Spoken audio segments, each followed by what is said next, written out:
Сегодня в преддверии Дня Абая, который отмечается 10 августа в нашей стране, Восточно-Казахстанская областная детско-юношеская библиотека, сотрудником которой я являюсь, подготовила мероприятие для гостей и жителей нашего города. Это литературно-музыкальная программа, которая рассказывает о творчестве, о личности нашего великого казахстанского поэта Абая Кунанбаева. В этот день библиотека проводит огромное количество мероприятий, в которых рассказывается о нелегкой судьбе, трагической судьбе великого писателя.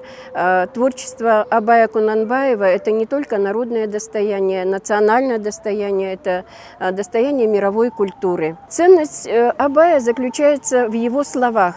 Главное – это его слово. Слово неважно, в какую форму облечено, в поэзии, в прозе. Мы, как детская библиотека, берем то, что посвящено детям, юношеству.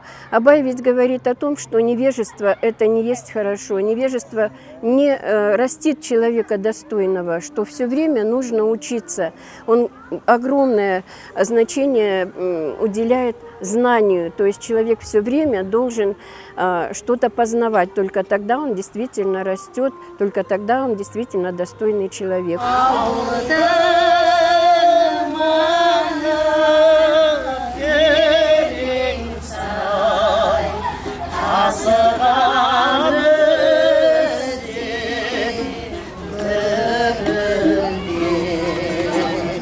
Я сегодня пришла на Арбат, и я не ожидала данное мероприятие, мне оно очень понравилось. Нас неожиданно пригласили порисовать, и я нарисовала мое любимое время года, лето.